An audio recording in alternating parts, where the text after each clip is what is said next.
ہر طرح کی تعریف فضل و احسان والے اللہ کے لیے ہے، جس نے حیا کو ایمان کی شاخوں میں ایک شاخ بنایا۔ میں گواہی دیتا ہوں کہ اللہ کے علاوہ کوئی معبود نہیں، وہ یکتا ہے، اس کا کوئی شریک نہیں۔ سب آسمان و زمین والے اسی سے مانگتے ہیں، ہر روز وہ ایک شان میں ہے۔ اور میں گواہی دیتا ہوں کہ محمد اللہ کے بندے اور اس کے رسول ہیں۔ آپ تمام ثقلین انس و جن کے لیے بھیجے گئے ہیں۔ درود و سلام اور برکت نازل ہو آپ پر، آپ کی آل و اصحاب پر، اور اچھے طریقے سے قیامت تک ان سب کی پیروی کرنے والوں پر بہت زیادہ سلامتی نازل ہو۔ اما بعد، مسلمانوں، اللہ تعالی سے ڈرو اور اس سے حقیقی حیا کرو۔ جان لو کہ تم جہاں بھی رہو وہ تمہارا نگہبان ہے، وہ پاک ذات سنتا ہے اور دیکھتا ہے۔ اے ایمان والو، اللہ تعالیٰ سے اتنا ڈرو جتنا اس سے ڈرنا چاہیے، اور دیکھو مرتے دم تک مسلمان ہی رہنا۔ مسلمانوں، مکارم اخلاق کی دعوت نبی صلی اللہ علیہ وسلم کی بعثت کے اہم مقاصد میں سے تھی۔ مسند امام احمد میں ہے کہ صحیح سند کے ساتھ روایت کیا گیا ہے کہ نبی صلی اللہ علیہ وسلم نے ارشاد فرمایا، میں اچھے اخلاق کو پورا کرنے کے لیے بھیجا گیا ہوں۔ ایمان اور اچھا اخلاق ایک دوسرے کے لازم و ملزوم ہیں۔ نبی صلی اللہ علیہ وسلم نے ارشاد فرمایا، ایمان کے اعتبار سے سب سے کامل مومن وہ ہے جس کے اخلاق اچھے ہیں۔ اس حدیث کو ابو داؤد نے اپنی سنن میں صحیح سند سے روایت کیا ہے۔ ایمان اچھے اخلاق اور اس کے کمال سے زیادہ ہوتا ہے اور مکمل ہوتا ہے۔ اخلاق ترازو کے پلڑے کو بھاری کرتا ہے اور بندے کے ایمان کو بڑھاتا ہے، یہاں تک کہ وہ کمال کے مرتبے کو پہنچ جاتا ہے۔ وہ بلند اخلاق جو ایمان کے ساتھ جڑا ہے حیا کا اخلاق ہے۔ نبی صلی اللہ علیہ وسلم نے ارشاد فرمایا، حیا اور ایمان ایک دوسرے سے جوڑ دیے گئے ہیں، جب ایک نکل جاتا ہے تو دوسرا بھی نکل جاتا ہے۔ اسے حاکم نے اپنی مستدرک میں بیان کیا ہے صحیح سند کے ساتھ۔ یعنی یہ دونوں ایک دوسرے سے جڑے ہوئے ہیں۔ نبی صلی اللہ علیہ وسلم نے سارے اخلاق پر حیا کی فضیلت کو بیان فرمایا۔ یعنی جب حیا انسان سے نکل جاتی ہے تو اسی کے بقدر ایمان اس سے کم ہو جاتا ہے۔ نبی صلی اللہ علیہ وسلم نے سارے اخلاق پر حیا کی فضیلت کو بیان کرتے ہوئے فرمایا، ہر دین کا ایک اخلاق ہے اور اسلام کا اخلاق حیا ہے۔ اس حدیث کو ابن ماجہ نے صحیح سند کے ساتھ روایت کیا ہے۔ حیا کسی چیز میں نہیں ہوتی ہے مگر اس کو خوبصورت بنا دیتی ہے، اور کسی چیز سے نہیں نکال لی جاتی ہے مگر اسے بدنما بنا دیتی ہے۔ ابن قیم رحمہ اللہ فرماتے ہیں، حیا ہر خیر کی بنیاد ہے، یہ اخلاق میں سب سے افضل اور عظیم ترین ہے، مرتبہ کے اعتبار سے سب سے عظیم ہے، نفع کے اعتبار سے سب سے زیادہ ہے۔ اگر یہ اخلاق نہ ہو تو وعدہ پورا نہ ہو، نہ امانت ادا ہو، نہ کسی کی ضرورت پوری ہو، نہ انسان اچھی چیزوں کی جستجو ہی کرے کہ اسے ترجیح دے، اور نہ بری چیزوں کی حقیقت معلوم کرے کہ اس سے رکے، نہ اپنے شرمگاہ کو چھپائے، نہ فحش چیزوں سے رکے۔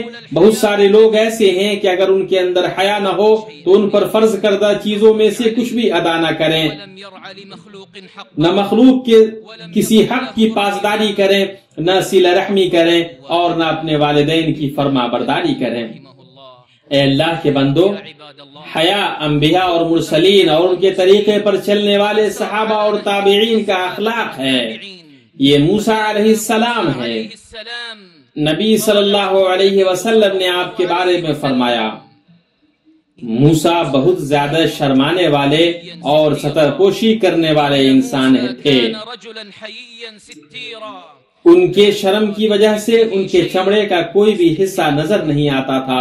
اس حدیث کو بخاری نے روایت کیا ہے۔ جہاں تک جہاں تک ہمارے نبی صلی اللہ علیہ وسلم کی بات ہے تو آپ حیا کی سب سے اونچی بلندی پر فائز تھے۔ ابو سعید خدری رضی اللہ عنہ سے روایت ہے، وہ فرماتے ہیں کہ رسول اللہ صلی اللہ علیہ وسلم پردہ نشین دوشیزہ سے بھی زیادہ شرمیلے تھے۔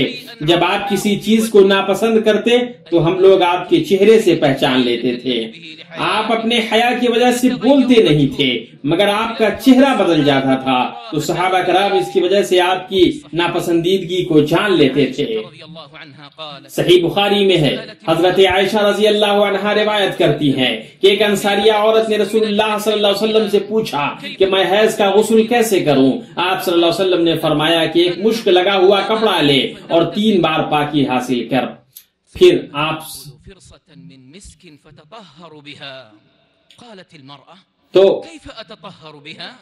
تو اس عورت نے پوچھا کہ میں کیسے پاکی حاصل کروں؟ پھر آپ حضور صلی اللہ علیہ وسلم شرمائے اور آپ نے اپنا چہرہ مبارک پھیر لیا۔ حضرت عائشہ رضی اللہ عنہ فرماتی ہیں پھر میں نے اسے پکڑ کر کھینچ لیا اور نبی صلی اللہ علیہ وسلم جو بات کہنا چاہتے تھے وہ میں نے اسے بتا دیا۔ ایک دوسری روایت میں ہے کہ میں نے آپ کو شرماتے ہوئے دیکھا تو اس کو بتلا دیا۔ نبی صلی اللہ علیہ وسلم کی حیا یہاں تک پہنچی ہوئی تھی کہ آپ پر گنا گزرتا تھا کہ آپ اپنے گھر میں اپنی زیارت کرنے والوں اور اپنی مجلس میں بیٹھنے اور بات کرنے والوں کو یہ احساس دلائیں کہ ان کا بیٹھنا دراز ہو گیا ہے۔ چنانچہ اللہ سبحانہ نے یہ آیت نازل فرمائی، جب کھا چکو تو نکل کھڑے ہو، وہیں باتوں میں مشغول نہ ہو جایا کرو۔ نبی کو تمہاری اس بات سے تکلیف ہوتی ہے تو وہ لحاظ کرتے ہیں۔ نبی صلی اللہ علیہ وسلم کا گزر ایک ایسے شخص کے پاس سے ہوا جو اپنے بھائی کو حیا کے سلسلے میں سرزنش کر رہا تھا کہ تمہیں ضرور حیا کرنی چاہیے، یہاں تک کہ گویا وہ کہہ رہا تھا کہ اس چیز نے تمہیں نقصان پہنچایا تو رسول اللہ صلی اللہ علیہ وسلم نے اس سے فرمایا اس کو چھوڑ دو، اس لیے کہ یہ حیا ایمان میں سے ہے۔ اس حدیث کو بخاری نے روایت کیا ہے۔ اس لیے صحابہ رضی اللہ عنہم وارضاہم اپنے بیٹوں کے دلوں میں حیا کے اخلاق کو مضبوط کرتے تھے، اس پر ان کی اس طرح تربیت کرتے تھے جیسا کہ رسول اللہ صلی اللہ علیہ وسلم نے خود ان کی تربیت کی تھی۔ یہ عبداللہ بن عمر رضی اللہ عنہما ہے جو رسول اللہ صلی اللہ علیہ وسلم کی مجلس میں ابھی بچے تھے کہ رسول اللہ صلی اللہ علیہ وسلم نے فرمایا درختوں میں ایک درخت ایسا ہے جس کے پتے نہیں گرتے، وہی مثال مسلمان کی ہے، تو مجھے بتاؤ وہ کون سا درخت ہے؟ لوگ جنگل کے درختوں میں خیال کرنے لگے اور ڈھونڈنے لگے۔ میرے دل میں آیا، عبداللہ بن عمر فرماتے ہیں میرے دل میں آیا کہ وہ کھجور کا درخت ہے، لیکن میں کہنے سے شرمایا۔ پھر لوگوں نے عرض کیا یا رسول اللہ آپ ہمیں بتا دیجئے وہ کون سا درخت ہے؟ آپ صلی اللہ علیہ وسلم نے فرمایا وہ کھجور کا درخت ہے۔ اسے بخاری اور مسلم نے روایت کیا ہے۔ حیا اس سب سے اوپر ہے، یہ پاکیزہ نام والے اللہ جل جلالہ کی صفت ہے۔ اللہ تبارک تعالیٰ کی حیا جود و کرم اور احسان و جلال کی حیا ہے۔ اللہ تعالیٰ باحیا اور کریم ہے، وہ شرماتا ہے کہ اس کا بندہ اس کے سامنے ہاتھ پھیلائے اور وہ اس کو خالی ہاتھ اور نامراد لوٹا دے، اور اس چیز سے شرماتا ہے کہ ایسے بوڑھے آدمی کو جس کے بال اسلام کی حالت میں سفید ہوئے ہو اس کو عذاب دے۔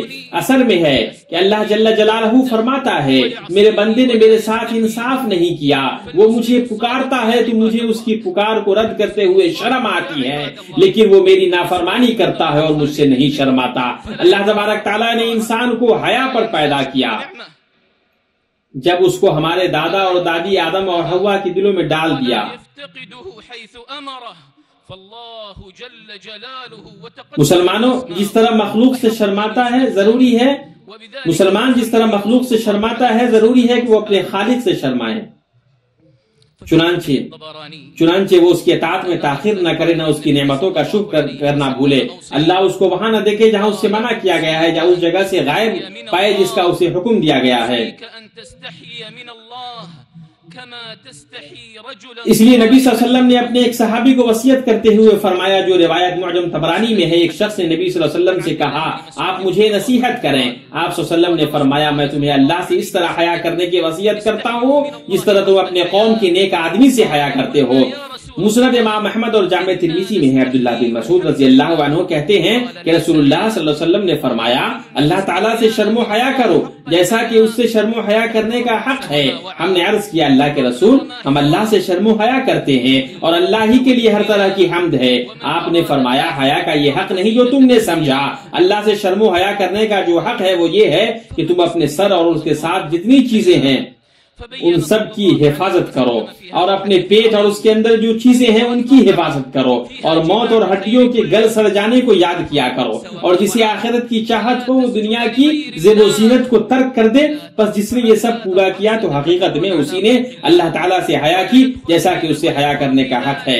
نبی صلی اللہ علیہ وسلم نے اس عظیم حدیث کے اندر 4 امور بیان کیے ہیں جو ہر طرح کے خیر کو شامل ہے کہ تم اپنے سر اور اس کے ساتھ جتنی چیزیں ہیں ان سب کی حفاظت کرو، یعنی غیر اللہ کو سجدہ نہ کرو، نہ اس سر کو اللہ کے مخلوق کے سامنے تکبر کے ساتھ اٹھاؤ، اس میں اللہ کی حرام کردہ چیزوں سے کان، آنکھ اور زبان کی حفاظت بھی داخل ہے۔ اللہ کا فرمان ہے اس بات کی تجھے خبر ہی نہ ہو اس کی پیچھے مت پڑو، کیونکہ کان، آنکھ اور دل ان میں سے ہر ایک کی پوچھ گچھ کی جائے گی۔ حرام کھانے سے پیٹ بھرنے، اس طرح اس سے جڑے ہوئے دل اور دونوں ہاتھ، شرمگاہ اور دونوں پاؤں کی حفاظت کرو۔ صحیح بخاری میں ہے رسول صلی اللہ علیہ وسلم نے فرمایا جو شخص مجھے اپنے دونوں جبڑوں کے درمیان کی چیز یعنی زبان کی اور دونوں ٹانگوں کے درمیان کی چیز یعنی شرمگاہ کی ضمانت دے دے تو میں اس کے لیے جنت کی ضمانت دیتا ہوں۔ قلب جتنا اللہ کی حیا سے پر ہوگا اس کو اللہ کی حرام کردہ چیزوں سے اپنے سر اور پیٹ کی حفاظت کرنے پر اتنا ہی آمادہ کرے گی۔ پھر آپ صلی اللہ علیہ وسلم نے 2 عظیم چیزوں کا ذکر فرمایا، موت اور ہڈیوں کے گل سڑ جانے کو یاد کیا کرو، اور جسے آخرت کی چاہت ہو وہ دنیا کی زیب و زینت کو ترک کر دے۔ تو جس نے یاد رکھا کہ ضرور وہ مرے گا اور سڑ گل جائے گا اور ضرور اللہ جل وعلا کے سامنے کھڑا ہوگا، پھر اس نے جو اس دنیاوی زندگی میں بھیجا ہوگا اللہ اس کا قیامت کے دن حساب لے گا، تو وہ اللہ سے حقیقی حیا کرے گا کہ وہ برے اعمال اور معیوب خصلتوں کے ساتھ قیامت کے دن اللہ سے ملاقات کرے۔ جب ایک تابعی کی جاں کہنی کا وقت ہوا تو وہ زور زور سے رونے لگے۔ اس رونے پر جب ان کی سرزنش کی گئی تو انہوں نے کہا اگر اللہ کی طرف سے مجھے مغفرت مل جاتی تو مجھے اپنے کرتوت کی وجہ سے اس سے حیا غمگین کر دیتی۔ انسان اپنے درمیان اور سب سے آخری چھوٹے گناہ کے درمیان ہوتا ہے تو اس سے درگزر فرماتا ہے، چنانچہ وہ اس سے شرماتا رہتا ہے۔ مسلمانوں حیا عقل کی پختگی کی دلیل ہے، مخلوق کے ساتھ سلوک کرنے کا سلیقہ ہے، دنیا اور آخرت میں درستگی، بھلائی اور خوشبختی و کامیابی کا طریقہ ہے۔ حیا متقیوں کا شعار ہے، نیکوکاروں کا اوڑھنا ہے، مومن بندوں پر اللہ کے ستر پوشی کی لمبی چادر ہے۔ بندہ جب گناہ اور معاصی پر اصرار کرتا ہے اور توبہ کا راستہ اختیار نہیں کرتا ہے تو اس سے حیا چھین لی جاتی ہے، اور جس سے حیا چھین لی جائے وہ ہلاک ہو جاتا ہے اور خواہشات کو حاصل کرنے میں مگن ہو جاتا ہے۔ اس کے عیوب ظاہر ہو جاتے ہیں، اس کی اچھائیاں چھپ جاتی ہیں اور وہ لوگوں کے پاس ذلیل ہوتا ہے اور اللہ کے پاس مبغوض ہوتا ہے۔ ابن قیم رحمہ اللہ فرماتے ہیں حیا حیات سے مشتق ہے، تو جس کے اندر حیا نہیں وہ دنیا میں مردہ ہے، آخرت میں بدبخت ہے۔ گناہ حیا کی قلت اور غیرت کا فقدان کے درمیان لازم و ملزوم کا رشتہ ہے، ان میں کا ہر ایک دوسرے کو دعوت دیتا ہے اور طلب کرتا ہے۔ جو گناہ کرتے وقت اللہ سے شرماتا ہے اللہ بھی قیامت کے دن اس کو سزا دیتے ہوئے شرمائے گا، جو اللہ اور اس کی معصیت میں نہیں شرمائے گا اللہ بھی اس کو سزا دیتے ہوئے نہیں شرمائے گا۔ ابن قیم کا قول ختم ہوا۔ مومنوں، حیا کی کمی کے مظاہر میں سے نازیبا باتوں، معیوب سلوک، جھوٹ اور گمراہ کرنے اور دوسروں کے تئیں عدم احترام کو بطور خاص سماجی رابطے کی سائٹس پر پھیلانا ہے، چنانچہ نہ تو بڑوں کے حق اور نہ ہی چھوٹوں کی کمزوری کی رعایت کرتا ہے۔ حیا کی کمی کی صورتوں میں سے مرد کا عورتوں کی مشابہت اور عورتوں کا مردوں کی مشابہت اختیار کرنا ہے۔ صحیح بخاری میں عبداللہ بن عباس رضی اللہ عنہما سے روایت ہے کہ رسول صلی اللہ علیہ وسلم نے فرمایا، رسول اللہ نے ان مردوں پر لعنت بھیجی جو عورتوں جیسا چال چلن اختیار کریں، اور ان عورتوں پر لعنت بھیجی جو مردوں جیسا چال چلن اختیار کریں۔ ان تمام میں سب سے بڑی چیز یہ ہے کہ اپنے گناہ اور معاصی کا اعلان کیا جائے، چنانچہ یہ دنیا اور آخرت میں عدم عافیت کا سبب ہے۔ صحیحین میں ہے کہ رسول اللہ صلی اللہ علیہ وسلم نے فرمایا میری ساری امت معاف کر دی جائے گی سوائے اعلانیہ گناہ کرنے والوں کے۔ اعلانیہ گناہ یہ ہے کہ بندہ رات کو کوئی گناہ کرتا ہے پھر وہ صبح کرتا ہے، جبکہ پروردگار نے اس کے گناہ کی پردہ پوشی فرمائی، لیکن وہ کہتا ہے کہ اے فلاں میں نے گزشتہ رات ایسے ایسے گناہ کیے، حالانکہ اس نے رات گزاری اور اس کے رب نے اس کی پردہ پوشی فرمائی، پھر اس نے اللہ تعالیٰ کی ستر پوشی تار تار کرتے ہوئے صبح کی۔ جان لو اے مومنو جو چیز دل کے اندر اللہ سے حیا کو متحرک کرتی ہے وہ تین چیزیں ہیں: اللہ تعالیٰ کی تعظیم اور اس کی محبت، دوسرا اس بات کا علم کہ وہ دیکھ رہا ہے اور اس سے مطلع ہے۔ جب دل اپنے رب کی تعظیم کرنے والا، اللہ سبحانہ سے محبت کرنے والا، اس بات کو جاننے والا کہ اللہ کو اس بات کا علم ہے اور وہ اسے دیکھ رہا ہے اور اس سے کوئی چیز چھپ نہیں سکتی، تو دل کے اندر اللہ عز و جل سے حیا متحرک ہوگی۔ اعوذ باللہ من الشیطان الرجیم۔ بے شک مسلمانوں پر اللہ تعالیٰ کا بڑا احسان ہے کہ انہی میں سے ایک رسول ان میں بھیجا جو انہیں اس کی آیتیں پڑھ کر سناتا ہے اور انہیں پاک کرتا ہے اور انہیں کتاب اور حکمت سکھاتا ہے۔ یقیناً یہ سب اس سے پہلے کی کھلی گمراہی میں تھے۔ اللہ میرے لیے اور آپ کے لیے قرآن اور سنت میں برکت دے اور آپ کو اس کی آیات اور حکمت سے فائدہ پہنچائے۔ میں کہتا ہوں جو تم سن رہے ہو اور اللہ سے اپنے لیے اور آپ کے لیے گناہ کی مغفرت طلب کرتا ہوں، آپ اس سے مغفرت طلب کریں، بے شک وہ بڑا بخشنے والا مہربان ہے۔ تمام تعریف اللہ کے لیے ہے، تمام تعریف اللہ کے لیے ہے، کائنات جس کے حمد کی تسبیح پڑھ رہی ہے، اس کی عظمت اور عزت کی وجہ سے تمام چہرے کمال عاجزی سے جھکے ہوئے ہیں۔ میں گواہی دیتا ہوں کہ اللہ کے علاوہ کوئی معبود نہیں، وہ یکتا ہے، کوئی اس کا شریک نہیں۔ میں گواہی دیتا ہوں کہ محمد اللہ کے بندے اور اس کے رسول ہیں۔ اللہ کا درود سلامتی اور برکت نازل ہو ان پر، ان کے آل و اصحاب پر، اور بہت زیادہ سلامتی نازل ہو۔ اما بعد، مومنوں کی جماعت، اگر حیا مردوں کے لیے زینت و خوبصورتی ہے تو عورتوں کے حق میں زیادہ اور کامل ترین زیب و زینت کا سامان ہے۔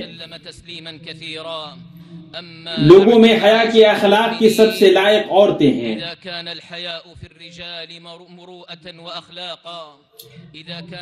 اپنی کتاب کریم میں اللہ نے اپنے نبی موسیٰ علیہ السلام کے ساتھ اس عورت کے واقعہ، اس کی حیا اور اس کے فعل کو باقی رکھا کہ جب وہ آپ یعنی موسیٰ علیہ السلام کی جانب چند قدم آگے بڑھی تو جہاں نہ کھلا پن تھا اور نہ بھڑکاؤ تھا، بلکہ انہوں نے نپے تلے الفاظ میں بات کی جس میں نہ لچیلا پن تھا اور نہ برائی کی طرف دعوت تھی۔ اللہ کا فرمان ہے، اتنے میں ان دونوں عورتوں میں سے ایک ان کی طرف شرم و حیا سے چلتی ہوئی آئی، کہنے لگی کہ میرے باپ آپ کو بلا رہے ہیں تاکہ آپ نے ہمارے جانوروں کو جو پانی پلایا ہے اس کی اجرت دیں۔ صحیح بخاری میں ہے کہ ام سلیم رضی اللہ عنہا وارضاہا نبی اکرم صلی اللہ علیہ وسلم کی خدمت میں حاضر ہوئی اور عرض کیا، یا رسول اللہ، اگر کوئی عورت ویسا ہی خواب دیکھے جو مرد دیکھتے ہیں تو کیا حکم ہے؟ ام سلمہ نے مارے شرم کے اپنا چہرہ ڈھانپ لیا اور کہا، تمہارے ہاتھ خاک آلود ہوں، اے ام سلیم، تم نے عورتوں کو نبی اکرم صلی اللہ علیہ وسلم کے پاس شرمندہ کر دیا۔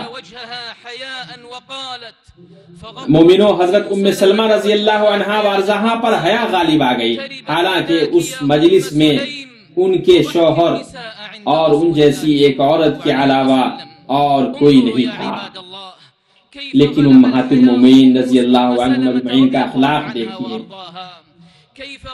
مومنوں، جب مسلم معاشرے میں حیا بالادستی اختیار کرتی ہے تو اس وجہ سے ان کا اخلاق بلند ہوتا ہے، ان کے آداب اوپر اٹھتے ہیں، اچھے اخلاق اور قابل تعریف خوبیاں پھیلتی ہیں اور ان کے پاس صرف بھلائیاں ہی آتی ہیں۔ نبی صلی اللہ علیہ وسلم کا فرمان ہے، حیا پورا کا پورا خیر ہے اور حیا صرف بھلائیاں ہی لاتی ہیں۔ اس حدیث کو مسلم نے روایت کیا ہے۔ اللہ تعالی ہمیں اچھے اخلاق کی طرف رہنمائی فرمائے اور ہمیں جو بری چیزیں ہیں اس سے ہمیں بچائے۔